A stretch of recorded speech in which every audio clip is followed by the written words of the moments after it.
This is Sarah Stewart Holland. And this is Beth Silvers. Thank you for joining us for Pantsuit Politics.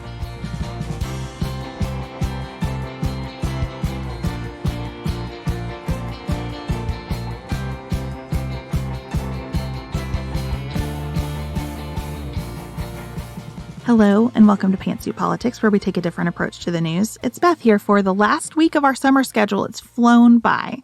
Next week, Sarah and I will be back together on our regular schedule. But before that, on Friday, which happens to be her birthday, Sarah has a full episode for you about what she's learning from her son's experience with type 1 diabetes. So I hope you'll tune in for that. We have so many things planned for you in the fall. At the top of our list is our live event in Paducah, Kentucky on October 20th and 21st. Tickets will go on sale to premium members the week of August 7th in order of support for the show. So our executive producers will have the first opportunity to buy tickets on Monday, the next tier on Tuesday, and so on. Then we'll open tickets to the general public on Monday, August 14th. So if you are subscribed on Patreon or Apple Podcast subscriptions, you'll have the first opportunity to purchase tickets, and then everyone else will come in that next week on August 14th. We are very excited about this weekend with you.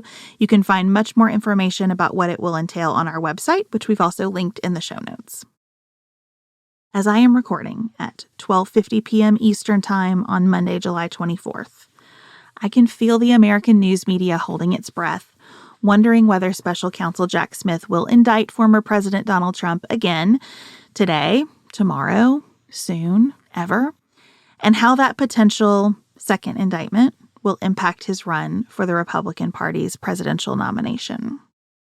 The only thing new that I can share with you about the former president's legal woes today is that the classified documents case, the first federal indictment, is now scheduled to go to trial in May 2024. The judge in that case initially set the trial for August, but then the government asked to delay it to December because of the volume and sensitivity of evidence in the case. Trump and his co-defendant, Walt Nauta, asked to postpone the trial indefinitely. Running for president while fielding legal challenges from multiple jurisdictions is very time-consuming, and Trump is not in a hurry to have this or any case go to trial. The judge in the case heard arguments and settled on May. There will be numerous motions on a very tight schedule between August and May. And for what it's worth, I think setting the trial in May is very reasonable. The Iowa caucuses are set for January 15th. Given the big dealness of indicting a former president and Trump's history of fighting everything in court tooth and nail, I never expected his trials to conclude before the Republican primary. I think it's better for this case, like all criminal cases, to proceed fairly and justly. And I think this is still a really aggressive timeline for a case that involves highly sensitive national security information, months of camera footage, numerous witnesses, and over 1 million pages of documents. So for now, I'm thinking about what it means that the frontrunner for the Republican nomination has already been criminally indicted and maybe again. I'm thinking about my Facebook feed, which is populated almost entirely by Barbie reviews and thoughts on Jason Aldean's Try This in a Small Town. I'm thinking about whether or not to see The Sound of Freedom. A number of listeners have asked for my thoughts, and I can't give my thoughts without seeing the film. And I don't know. Here we are in a world where Ben Shapiro is yelling about Barbie's wokeness, and a country music song has caused half my timeline to stand with a star while the other half explains why the song is racist. And I can't decide whether spending $15 on a movie ticket is a rational or ridiculous act. A few months ago, we received a message from a listener about her daughter's appearance on a podcast. The daughter, Kennedy Miller, was interviewed about her favorite show, which happens to be ours. Kennedy's mom was so proud and so enthusiastic that I just had to listen. In addition to being extremely generous about her love of Pantsuit Politics, Kennedy talked about how she'd love to be a guest on our show someday to discuss her complex feelings about being a woman from the South who was raised in the Bible Belt bubble and how she has since re-examined her life. Kennedy expressed her love for her place and her people, and also how she sees the world as much more expansive than she knew it to be as a kid. American culture is complicated right now. I think many of us are trying to figure out how to be who we are, where we are, sifting through what made us and what we can hold on to versus what we reject. So today, Kennedy is joining me to offer her perspective, and I hope that you find this discussion as rich and relevant as I did.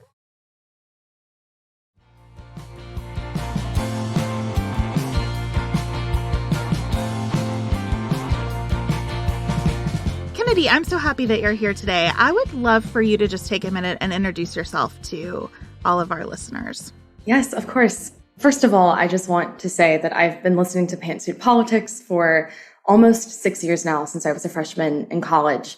And the two of you have been such a safe haven and a resource and an admiration for me. So thank you for all the work that you do. It's absolutely surreal to be talking to you. So thank you. Oh, thank you. I am a 22, almost 23-year-old from Rocky Mount, North Carolina, which is a very small town on the eastern part of the state. I currently live in London, England, where I am a Marshall Scholar and an opera singer at the Royal Academy of Music, which is just absolutely the most rewarding and amazing thing I've ever done. And a lot of my work right now centers on the intersection of feminism and opera, which are two things that on paper I think don't look like go together. But given my background as someone who was very much indoctrinated into this bubble of very conservative Bible Belt Christian values, and now I'm finding a way to reclaim some of that. It is work that I find to be really personal to me and important to me. So that is a lot of the personal and professional work that I've been doing at the moment. Well, I'm glad that you went right to your sense of place, because I was excited to talk with you after I heard you say you wanted to talk with us about being a woman from the South and what that imprints on your life and how to hold this tension of loving the place that we're from while also being critical of the place that we're from. And I think that's just something that a lot of us are working through right now. How do we have an honest accounting of our history without losing the love and respect and joy that we find in our place? Yeah, absolutely. I definitely had a very white, middle class, conservative, traditional Christian upbringing, and very much did not realize until I was much older, late into my teens, early 20s, that that was very much a bubble of an experience. And it wasn't until I got out of that bubble for the first time that I became critical of it and reflected on the very real damage and hurt that that sort of upbringing did on me, while also acknowledging that that was my life for most of what I can remember, and the joys of my childhood are still very, very present, and trying to find that dichotomy of being critical, but also being so in love with the South and being so proud to be a Southern woman. It's very complex and nuanced and dichotomous, and it's hard, but I think it's work that I'm passionate about and must continue to do for the sake of loving the South and continuing to be proud of my identity. Tell me about realizing that you had been in a bubble. When did you start to think, oh, wait, not everything functions the way that it has functioned in my life, and what that felt like for you? I remember being 16 years old. And when I was 16 was the first time in my life that I had a deep, substantial conversation with someone who was not in the bubble ever. And I had gone to this summer camp called North Carolina Governor's School, where it was students from all over the state who were brought for 6 weeks to basically just talk about difficult topics and study a specific thing. So I was there to sing and do choral music, but I was also there to have conversations with students my age about current issues. And we played this game, I guess you could call it, where there was a spectrum on the floor of different issues and social justice issues. And we were told to stand on the floor according to how we fell on that spectrum. And I remember the Roe v. Wade question coming up. And at the time, I was very passionately pro-life and was indignant about it, and, would have told you back then that women who commit abortions should go to jail. Like, the whole thing, was just a complete lack of nuance and lots of indoctrination going on there. And I was the only student who was stood on that far side of the spectrum. And I remember just being completely and utterly shocked and mortified that I would be the only person who felt this way. And it wasn't until I had conversations with people my age that had the different backgrounds and experiences and upbringings that I realized that maybe I was the one that was missing a lack of knowledge or nuance or influence. And it was in talking to my peers who were very gracious and generous to have these difficult conversations with me that I began for the first time at 16 to do a lot of the unlearning and processing and thinking about these things really, really deeply. And that was kind of the catalyst for a lot of the undoing that I've been continuing to do now. That makes me smile because Kentucky has a similar program that I went to between my junior and senior year of high school, Governor Scholar. And I remember being at that program and being in a dorm room full of women who were on my hall. And there was a woman on our hall who was very kind of vocally atheist. And it was clearly the first time most of us had ever met anyone who would say that out loud. And there was like this incredibly intense conversation about whether she was going to hell taking place right in front of her among all these women. And I was listening to what all of the girls who identified as like strongly Christian were saying to her. And I remember like the dissonance of knowing that I guess that is what I have learned. Like, I guess what they're saying is what I have been learning in Sunday school and church. But also, everything about the conversation felt wrong to me and broken. And the word I would use now is like meager and sad. And so I just hung out in the room. I didn't say anything during the conversation, but I stayed after basically everyone had left except for the two girls in the room. And I said, hey, I just want to tell you that, like, I think that was awful what just happened. And I don't believe that you're going to hell. And none of this reflects like the loving God that I believe that my family and I worship. And it really struck me that maybe I was not in the bubble that I thought I was in, that like I had exposure to that and attended a church that would fit in the scope of the beliefs that were being articulated, but that I was really rejecting the way that poured out when we weren't in the bubble anymore. So I really strongly relate to that experience. Yeah, absolutely. I then had a similar story kind of to you of then being on the opposite side of that conversation. When I started doing that unlearning at 16, that very much followed me through the rest of my high school years. And during my senior year of high school, I went to my very last summer camp kind of with the girls at my church. And I remember having a conversation with a friend of mine about the ways that we might raise our future theoretical kids, the way that we would interact with our future theoretical spouses. And I remember saying, I want to have Bible study with my kids later on in adulthood, but I want to have an equal share of the teaching of my children in the Word. And I want to have an equal share of praying over them and reading scripture over them. And I was told by my friends that I was twisting scripture for my feminist political agenda. And I just remember feeling like, here I am, so excited to lovingly teach my future children about a faith that I feel very rooted in. And the only thing that you can focus on is the ways that it doesn't match your interpretation of scripture and your political views. And I just remember thinking, like, if this is where that conversation leaves you feeling concerned, then that is a really real problem. And that was the last kind of church event for that specific community that I ever went to. And with conversations with my parents, like, we kind of all decided to leave and pursue a community that better aligned with our values and our interpretations of scripture. But it's just so frustrating, like you're saying, of just this like very close-minded attitude towards there's one way to interpret scripture and there's one way for gender roles to look like in our society. It can be really, really frustrating to be on both sides of it, as I've reflected on my teenage years, for sure. So your friends accused you of being a feminist at that point. Was that sort of the first time that you heard feminism as an insult, or was that kind of part of the language of your upbringing too? That was definitely part of it. I mean, forever and always. I remember being 7 years old the first time that I noticed the overwhelming maleness of my church community. And it was because I was sat in the back pew of my church where my family would always sit every Sunday morning. And instead of the usual line of older ushers in well-pressed suits that were coming to pass out the offering plates, it was a group of rowdy young boys from my Sunday school class.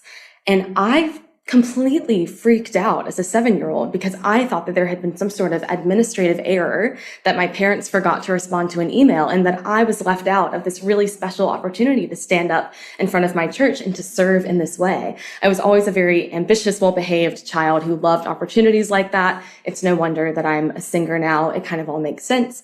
But I remember being told later, no, like we're preparing specifically our boys for the leadership that they will carry in the church one day.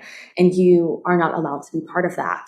And then that was kind of the catalyst at 7 for me realizing, oh, women never pass out paper bulletins with the order of service. Women never teach or preach or are allowed to be the head of any sort of committee, no matter how minor or small. And it was then, as a child who, again, have always been very naturally prone to leadership, prone to being excited about opportunities like that, it was instilled in me from a very young age that that is an aspect of myself to not trust and to suppress and to not agree with. And then if I saw other women being leaders in that very explicit way, that was something to not trust and to not agree with. So the whole idea of the feminist movement was absolutely something from a young age that was taught to me and instilled in me to be really mistrustful of, because I was taught the very opposite of what God's plan for society at large was supposed to be, which was really, really hard. It sounds like your parents were supportive, though, when you were ready to make a change. I wonder how that unfolded for your family. Had they long had concerns about all of this and you were the catalyst to make change, or what happened there?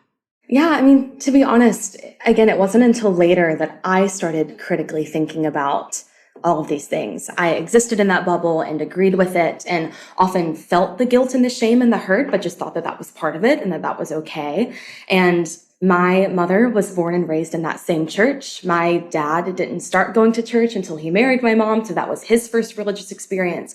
So to be honest, like the three of us and my whole family, none of us knew different or knew better.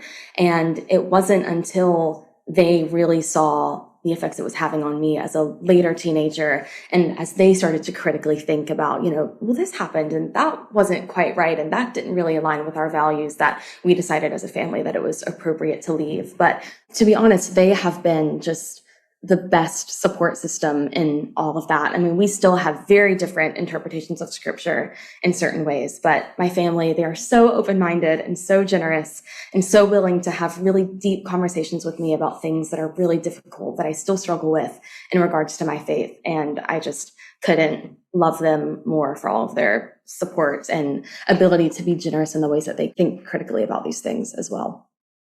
I think it is a really beautiful testament to your family that you all navigated all of this and you felt things like guilt and shame. Like you have some of the language of being really hurt by a community of faith, and you were able to transition into a new one and kind of hold on to what you liked without losing the whole picture to all of that hurt. Right. That feels like a struggle that a lot of people are going through to me. Church has hurt me badly.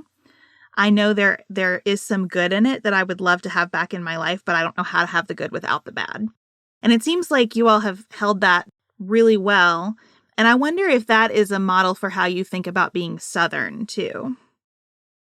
I think definitely, for sure. I think for a long time, in regards to the church, I struggled to differentiate the bitterness I had towards my specific experience with a bitterness for God and my faith. And it really hasn't been until the last couple years that I've found this really comfortable, peaceful way that I think about my faith. I think my identity as a Southern woman has had a very similar trajectory. When I was in high school, I had, and throughout my childhood, a very, very strong Southern accent. I mean, the twangiest of North Carolina twangs you ever heard. When I went to UNC, I did not want people to assume that I was stupid or was conservative by my accent. So I very quickly learned how to suppress it. And now I talk like I do now, and I'm still struggling, but try to kind of get the accent back because I want to reclaim it. But I definitely blamed the South and accused my Southern identity for the reason that my politics were the way they were growing up until I kind of changed them. The injustice of the South, I completely blamed. There was no nuance to it. It was just one large monolithic thing. And it wasn't until later that I started thinking critically in a more nuanced way about, I love the accent, and God, I love Southern hospitality. There's nothing like it. And that's something that I love implementing now that I live in London. I'm just known for being the one that you can come crash on my couch whenever. And of course, I'll make you dinner anytime. And that sort of hospitality that I used to kind of dislike because I thought that it was rooted in this gendered Southern womanhood type thing that I didn't align with. I tried to suppress it, and now I don't anymore. And it's been this really beautiful healing process of just reclaiming the things that I loved and feel proud of while being very critical of the things that have hurt me in a very deep way. So I work to lose my accent too. I totally relate to that. I would love to have it back now. I just don't know how to get it. Because what you practice is what you become, right? And I think also that I have had a sense about that hospitality element, that there's something unsophisticated in waving to every car that passes by, or offering every person who comes to the door a beverage, or, the things that were just so normal we didn't even notice them growing up now feel a little bit like a reach. Like there's a vulnerability in it in the place that I live now versus the place that I grew up in. And I wish that we could figure out how to frame that up for people and say, look at this, not just generosity, but the vulnerability attached to that kind of generosity. It is a really nice feature of a place. And it's a really important thing to keep in mind as you consider how to break through issues of racism and sexism, that there is goodness here to build from. And how do we reach into that goodness and build from it instead of just identifying all of the bad and brushing the whole place with that bad? Yeah, absolutely. And I think that's precisely what I was doing really until a few years ago, when I realized I was probably going to move to London and was grappling for the first time with what it would be like to leave the South. And then moving to London and being really immersed in British culture has made me in a lot of ways fall in love with the South again, because there's so many things that I deeply missed that I never thought that I would.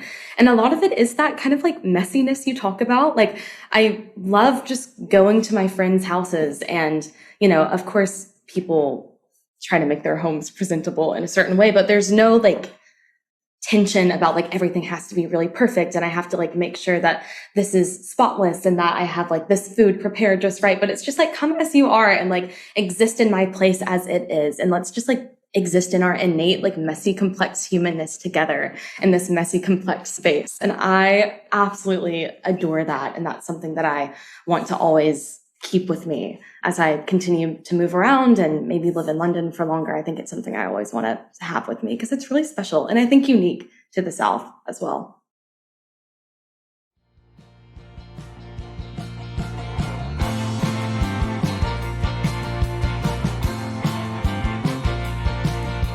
I'm curious what you learned about race growing up. Well, to be honest, like nothing. That experience when I was 16 was the first time that I learned about the injustices regarding capital punishment. I never knew that there was a disproportionate amount of Black people in prisons or that were getting executed in my state. I just had absolutely no idea. My church was very, very white. There was another church like 2 miles away that was like the church with predominantly a Black congregation, and that was just seen as very acceptable. After that experience, when I was 16, I began to critically think about, why is this so segregated still? And I remember bringing this up in a Bible class because I went to a Christian high school, which also endorsed some of these values that I struggled with growing up as well. So again, just all these institutions in my life were existing in this one bubble. And I remember bringing up that concern in this Bible class and being told, like, it's okay because we all have our own cultures and our ways that we like to worship. And like, we don't need to pursue racial diversity because like everyone has their own ways of doing things. And I was like, again, it's just this way to sweep over issues of injustice and make the South and issues of race such a monolith. And I think that is the thing that I really began to have a problem with, was just this like generalization of white congregations act like this and Black congregations act like this. And there's just no nuance. And it's okay to have this sort of like really explicit segregation as late as 2023. And it was just always seen as that sort of monolithic general thing. And it wasn't until later when I made friends who were different from me and had conversations with people that were different from me that my eyes were opened to the very real and ugly problem of race in the South, which is shocking because the South has such a history of obviously race issues with Jim Crow and obviously slavery. Like it's such a thing. And yet it was never instilled in me to think about those things critically until I was much older and got out of that bubble, which is really, really important to think about now. I will never forget being in a sociology class in college, and the professor asked us to write down the top 3 words about our identity. And when we finished, he said, now I'm guessing that if you are a student of color, you first wrote down your racial identity, and the handful of students of color had. Mm. And he said, I'm guessing that if you are white, it didn't even occur to you to label yourself as white. And that was true.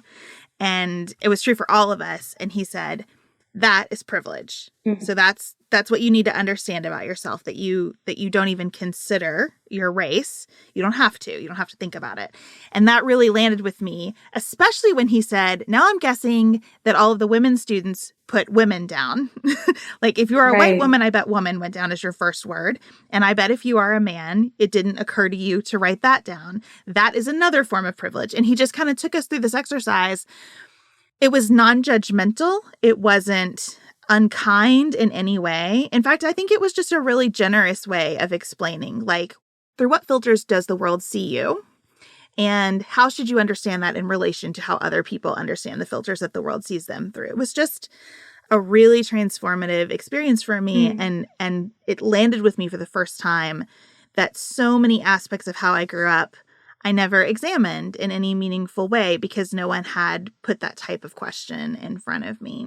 So I'm curious, since you have been through these moments of like eye-opening and developed new relationships and now have lived, across the ocean from the place you grew up, how has that impacted your politics?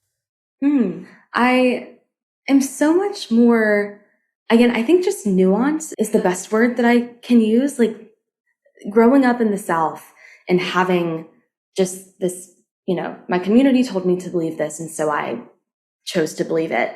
And then kind of a really dramatic unlearning where I went to this way other side of like, I hate everything about where I grew up. And I hate everything about the South and about Christianity. And I'm just going to like reject all of it, to now coming into this really beautiful kind of healed thing. I think I've realized that, my politics don't have to be a monolith either. Like I can be a Democrat and vote as a Democrat, but also be critical of things in the party and disagree with things in the party and like be super left wing on some things and more centrist on others. And I don't think I had allowed myself to believe that that was possible for a very long time until the unlearning of my own childhood and the values instilled in me as a child was work that I began doing. But I think a lot of my personal work now is just finding the balance and thinking about things as not one giant general identity, but rather what are the small things within this that I can think critically about and accept or not accept, or endorse and not endorse. And it has become this really like complicated, but in a good way thing, I think.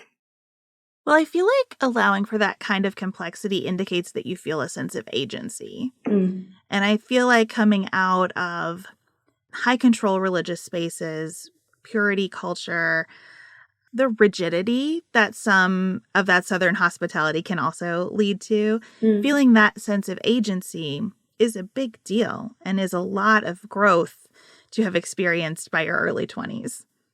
I'm glad that you brought up purity culture, because I think a lot of that has to do with the reason that the unlearning became necessary for my survival and my healing in a lot of ways. I mean, to be told from a young child, like prepubescent, that you have the ability with your body as it is to cause the hellbound damage of the boys in your life, can cause a very deep hatred and mistrust of the body that you live in. And to grow into that body as a woman with all of the changes that comes with, in order to survive in that body and be comfortable with it, like you have to do that unlearning really, really quickly, which was really hard. And I'm still really healing from it, because that stuff is really deep seated.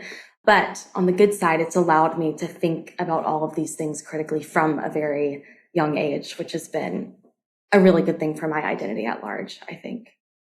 What has been valuable to you in that healing and unlearning process?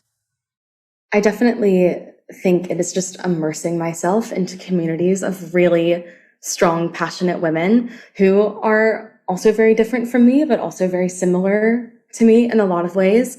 I have lots of friends who had a very similar childhood to me, as growing up in the South, unlearning a lot of that type of purity, modesty culture, and coming into this idea of what strength can be. Two of my best friends are from New Orleans, Louisiana, and one is a Black woman and one is a Black woman from Kokomo, Indiana. And this trio of women has like really changed my life in another way, to not only experience, this was a Midwestern way of growing up, and this was a way of growing up in like the city of New Orleans and all of that beauty that comes with that, but also having friends of different races than me, which was not something that was available to me as a child, has been the most beautiful friendship of my life. And the circle of friends that I now have in London, here at home, abroad, elsewhere in the country, I think that this circle of women is just really like absolutely everything to me, and continues to help me think about things critically and unlearn things, while also like learning more perspective that also informs what I'm thinking about too. So just absolutely obsessed with the women in my life and couldn't love all of them more. I'm so glad that you have that. And I think that's a wonderful answer, because it's easy to look for tools or classes or this is the book that really shaped me. And there's a place for all of that. But I think to find that in between, like the place where you say, okay, for example, sex is sacred and important and serious. And also my sexuality is wonderful and beautiful and a gift and not anything to be ashamed of. I think that really takes conversation with real live humans who are working out the same questions that you are. I'm just not sure that we can find a theory out there that really gets us to feel comfort with that. And it's the feeling of comfort where I think all that agency comes from. Yeah, absolutely. And I think too, it's about seeing the different ways in which a woman can be empowered, and that empowerment doesn't mean one thing. I mean, here I am, grew up in the South, went to college, and have chosen this very like explicit way to be independent by moving away, going to a foreign country, the whole thing. I have other friends in my hometown that also went away to college, also gained perspective, but chose to come home and to marry their high school sweetheart and to start families by the time they were 21. And they are so empowered and so undeniably happy because they chose that. And I am so undeniably happy because of what I chose. And I hope that when we have our respective hypothetical daughters one day, that we will introduce them to each other, to be like, here, growing up, you've had this mother that had this version of empowerment and independence. Meet my friend who's done this. And it's about, not indoctrinating womanhood to be one thing, which is how I grew up. But it's about just letting women be women and letting women have choices and choose what is empowering to them. And I think that is when the real beauty and healing happens. So, Kennedy, I'm 20 years older than you are. I think a lot about what might come in the next 20 years for me in terms of my politics and my faith and my understanding of community and race and diversity. So I wonder what you think might be next for you. Like, as you roll it forward and you think about how far you've come in a relatively short period of time, what are your hopes for what's next? I think that honestly, for the first time, I am content, like not knowing what's next in a very specific way, but knowing that probably for the next 10 years, I'm going to be in school in some capacity. I love school. I'm good at school. I want to get my doctorate one day. Like that's kind of the trajectory. I don't know where that will be. I love living in Europe, but I love the South too. Could see myself coming home one day. And I just hope the next 20 years are about this slow, but really constant and beautiful journey towards just learning more. Like I just crave to learn in an academic way, in a life way. I hope I travel a lot. I hope that me and my girlfriends like stay really close and like introduce each other to our future spouses and kids and things. Like I think I just want to grow into this continual learning, continual socializing with my friends. Like that is just really, that is the joy of life to me right now. I mean, obviously music is huge to me. That's the career I want to pursue. I hope I sing a lot, and I think everything that I'm doing right now, but like more of it and more perspective on it would be really ideal. I hope that for you too. I think that's a beautiful vision. Thank you. Thank you. Well, thank you so much for this conversation. If you would stick around for a minute, I would love to chat with you outside of politics too. Sure.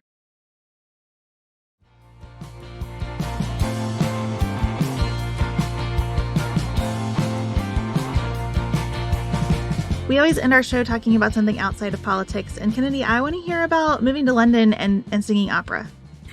Moving to London and singing opera is such a funny niche thing that I am doing. And I am just absolutely obsessed with it. I go to the Royal Academy of Music. So I'm in a cohort of about 25 singers. I'm one of 2 Americans, and most of them are British or are from Europe.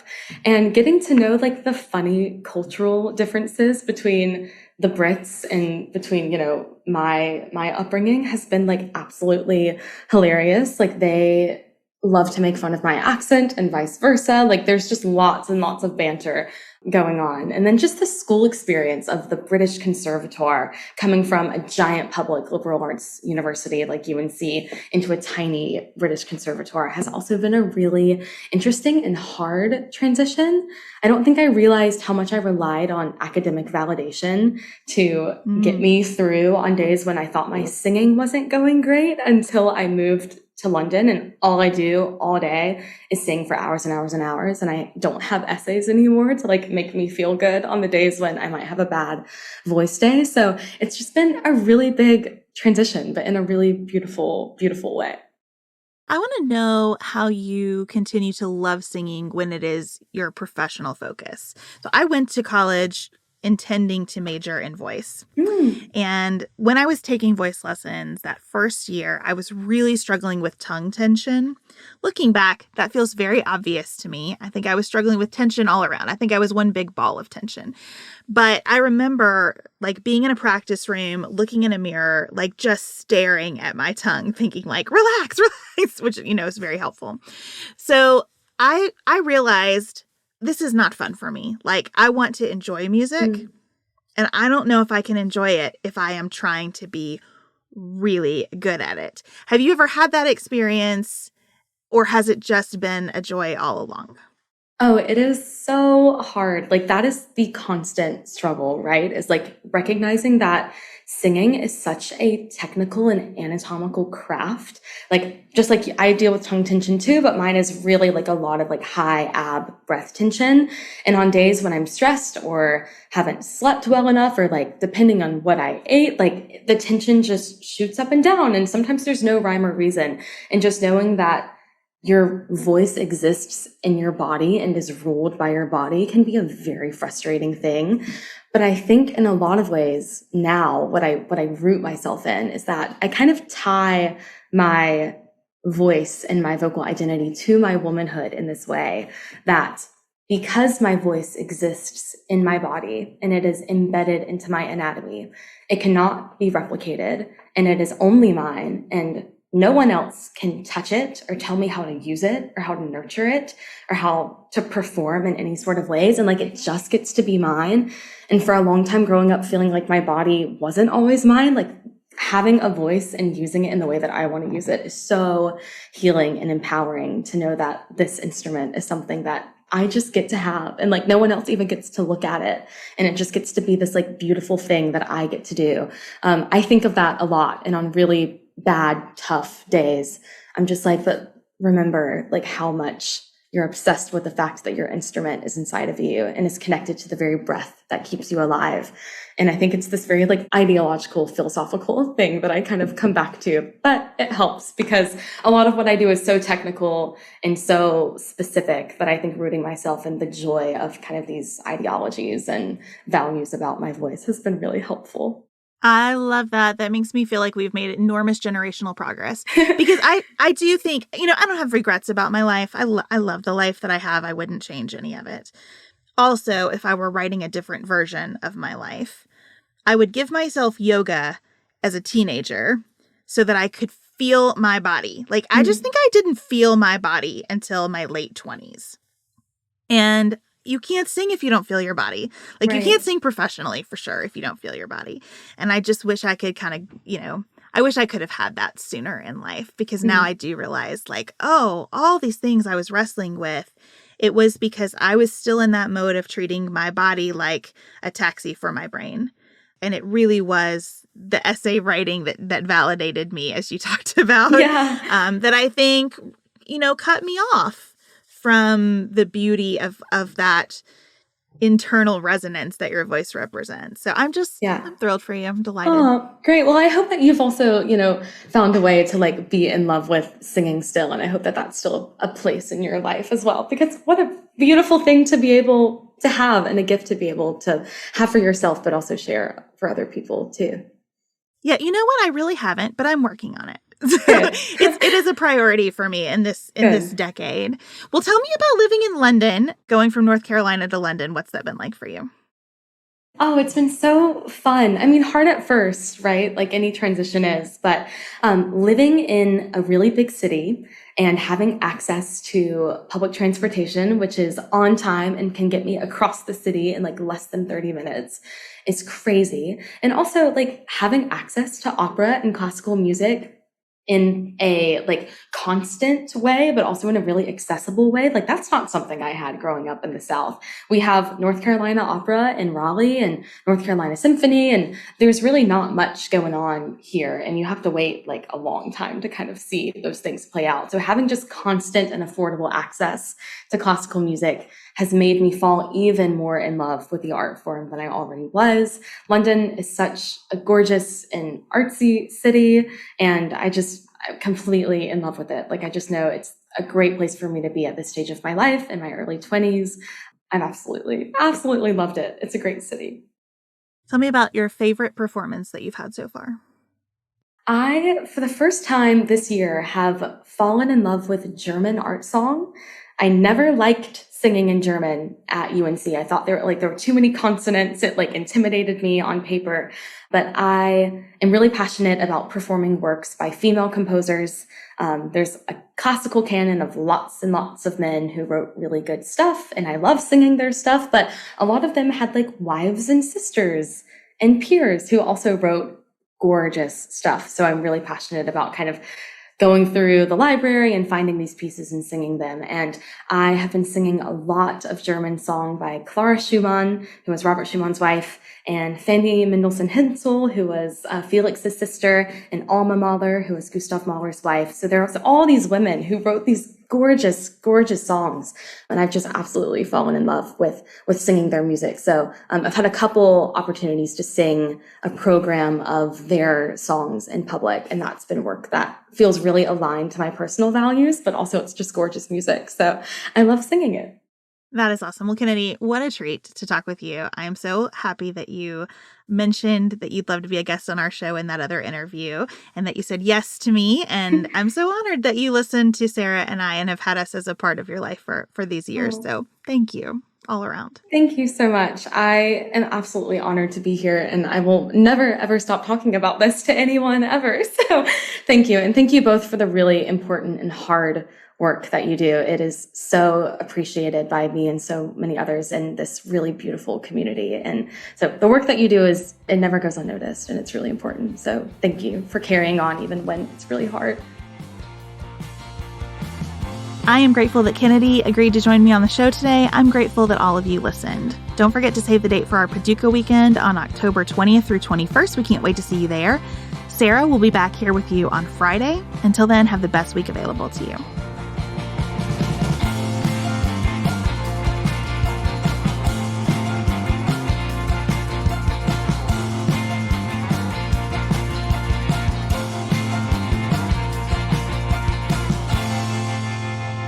Pantsuit Politics is produced by Studio D Podcast Production. Elise Knapp is our managing director. Maggie Penton is our community engagement manager. Dante Lima is the composer and performer of our theme music. Our show is listener supported. Special thanks to our executive producers: Martha Brunitsky, Allie Edwards, Janice Elliott, Sarah Greenup, Julie Haller, Helen Handley, Tiffany Hassler, Emily Holiday, Katie Johnson, Katina Zuganellis-Kasling, Barry Kaufman, Molly Kors, Catherine Vollmer, Lori Ladow, Lily McClure, Linda Daniel, Emily Neasley, The Pattons, Tawny Peterson, Tracy Putoff, Sarah Ralph, Jeremy Sequoia, Katie Steigers, Karen True, Annika Uvaline, Nick and Elisa Valelli, Amy Whited, Emily Helen Olson, Lee Shay McDonough, Morgan McHugh, Danny Osmond, Jen Ross, Sabrina Drago, Jeff Davis, Melinda Johnston, Michelle Wood, Joshua Allen, Nicole Berkless, Paula Bremer, and Tim Miller.